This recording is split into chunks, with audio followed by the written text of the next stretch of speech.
আসসালামু আলাইকুম সবাইকে, কেমন আছেন সবাই? আশা করি সবাই অনেক ভালো আছেন। Welcome back to my channel Mirchi by Ronak. Mirchi by রনকে আজকে আমি একটা নতুন রেসিপি আপনাদের সাথে শেয়ার করছি। এটা হচ্ছে একটা ভর্তা রেসিপি, যেটা কাঁঠালের বিচি এবং শুটকি দুটো একসাথে মিক্সড করে আমি করি। আমাদের বাড়ি যেহেতু নোয়াখালীতে, আমাদের ওখানে রসুনের মরিচের ভর্তা বলে এটাকে। তো শুকনা মরিচ প্লাস হচ্ছে রসুন পেঁয়াজ সব কিছুই থাকছে, বাট আমি এখানে এক্সট্রা হচ্ছে শুটকিটা এবং হচ্ছে কাঁঠালের বিচিটা অ্যাড করতেছি। এবার অনেকেই বলবে যে কাঁঠালের বিচিটা আমি এই সময় কোথা থেকে পেলাম। আমি সবসময় 12 মাসে যাতে কাঁঠালের বিচির স্বাদটা আমি পাই, সেজন্য হচ্ছে আমি কাঁঠালের বিচি সংরক্ষণ করে রাখি গরমকালেই। আমার শ্বশুরবাড়িতে প্রচুর কাঁঠাল গাছ আছে, তো আমি ওই সময় সিজনাল যখন কাঁঠাল হয় ঠিক সেই সময় কালেকশন করে রাখি কাঁঠালের বিচি।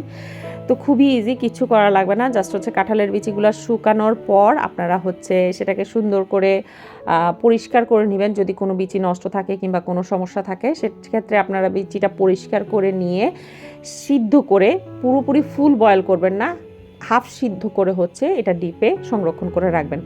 ফুল বয়েল করলে যে প্রবলেমটা হবে, আপনি পরবর্তীতে যখন এটা ইউজ করবেন তখন সেই কাঁঠালের বিচির যে একটা স্বাদ থাকে সেই স্বাদটা আপনারা পাবেন না, কিংবা একটু অন্যরকম হয়ে যাবে। তবে এই ক্ষেত্রে একটা জিনিস আপনারা সবসময় মাথায় রাখবেন, সেটা হচ্ছে কাঁঠালের বিচির রেসিপি যদি আপনারা সংরক্ষণ করে খান তাহলে হচ্ছে ভর্তার জন্যই সবচেয়ে বেস্ট, কারণ তরকারিতে দেওয়ার পর এটার অন্যরকম একটা স্বাদ হয়ে যায়। সেই কাঁঠালের বিচির যে একটা স্বাদ সেটা আপনারা পাবেন না।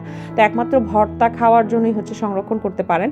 তবে হ্যাঁ, আমি 12 মাস যাতে একটুখানি কাঁঠালের বিচির স্বাদটা পাই, সেজন্য আমি সবসময় চেষ্টা করি হচ্ছে একটু বেশি করেই সংরক্ষণ করি, বাট সেটা হচ্ছে একমাত্র ভর্তার জন্য। তরকারিতে দিলে সেই স্বাদটা প্রপারভাবে পাওয়া যায় না। যাই হোক, আজকে আমি ভর্তাতে যা যা ইউজ করছি আপনারা যারা রান্না করেন তারা তো অবশ্যই জানেন, তারপরেও বলে দিচ্ছি। এখানে পেঁয়াজ আছে, রসুন আছে। পেঁয়াজ আর রসুনটা আমি পরে বাটছি, তার আগে হচ্ছে আমি শুকনা মরিচ এবং হচ্ছে শুটকিটা আগে বেটে নিয়েছি। আরেকটা জিনিস আমি ভর্তা করার সময় সব সময় যেটা আমি প্রেফার করি, এটা হয়তো আবার আমার স্বাদের জন্যই আমি বলছি, কিংবা আমি যেভাবে খাই সেভাবেই বলছি, আমি মিহি করে একদম বাটি না। আমি শুকনো মরিচ এবং হচ্ছে পেঁয়াজ এবং রসুনটা সব সময় একটু আস্ত রাখি, কারণ এটা আমার কাছে মনে হয় যে মুখে লাগলে একটা আলাদা স্বাদ হবে। যাই হোক, এবার দেখুন আমি আমার কাঁঠালের বিচিটা বাটছি।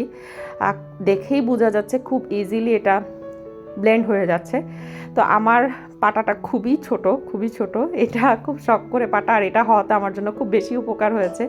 যখনই মন চায় যে একটু ভর্তা খাবো কিংবা মাংসে কোনো একটা মশলা বাটা দিব, তো খুব র্যাপিড হচ্ছে আমি বেটে ফেলতে পারি কিংবা করে ফেলতে পারি।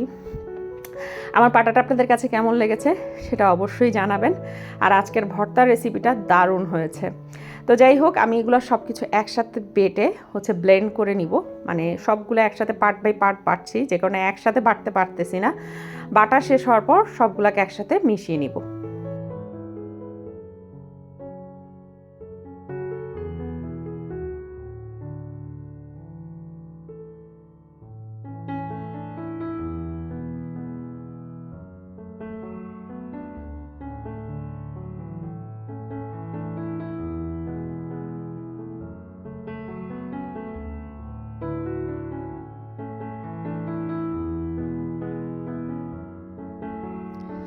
কাঁঠালের বিচি বাটা শেষ, এবার হচ্ছে মিক্সড করার পালা। যেহেতু বলেইছি আমার পাটাটা খুবই ছোট, তাই আমি শুটকি প্লাস হচ্ছে পেঁয়াজ রসুন যেটা বেটেছি সেটা ভালো করে মিক্স করছি।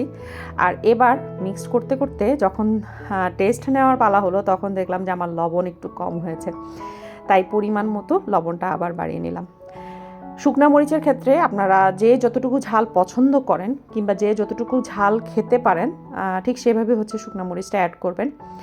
আমার তো ভীষণ পরিমাণ ভালো লেগেছে আজকের ভর্তার রেসিপি। আপনাদের কাছে কেমন লেগেছে সেটা অবশ্যই জানাবেন, দেখে কেমন লেগেছে সেটাই বলবেন, এবং লোভ লাগছে কিনা সেটাও জানাবেন। তো ভর্তা আজকে বেশ কতগুলো আইটেমই করা হয়েছে, প্রায় 3-4 রকমের ভর্তার আইটেম করা হয়েছে। বেশ ভালোই লেগেছে আজকে সবগুলো আইটেমের ভর্তা। আচ্ছা, আরেকটা জিনিস আপনাদের কাছে বলি, আপনাদের কার কাছে এই স্বভাবটা আছে? আমার কাছে খুব ভালো লাগে ভর্তা বাটা কমপ্লিট করার পর সেটা পাটায় ভাত মেখে খাওয়াটা, এটা আমি খুব প্রেফার করি, আর আমার কাছে খুবই ভালো লাগে। আপনাদের কার কাছে কেমন লাগে সেটা অবশ্যই আমাকে জানাবেন। আর এটা ছিল আমার আজকের রেসিপি আমার এই চ্যানেলের জন্য। আর ইনশাল্লাহ নেক্সট টাইম খুব শীঘ্রই আরেকটা রেসিপি আপনাদের সাথে শেয়ার করব। আর যারা আমার চ্যানেলে নতুন যুক্ত হয়েছেন তাদেরকে অসংখ্য ধন্যবাদ জানাচ্ছি। অনেক অনেক ধন্যবাদ যারা আমার চ্যানেলে নতুন এসেছেন, আর যারা আমার পুরানো বন্ধু আছেন তাদেরকেও অসংখ্য ধন্যবাদ জানাচ্ছি। আর যারা এই মুহূর্তে আমার আজকে প্রথম ভিডিওটা দেখছেন তাদের কাছে রিকোয়েস্ট করছি আমার চ্যানেলটা একটু ঘুরে যাবেন, লাইক করবেন, সাবস্ক্রাইব করবেন, পাশে থাকবেন। এরকম সুন্দর সুন্দর রেসিপি আপনাদের সাথে শেয়ার করব খুব শীঘ্রই।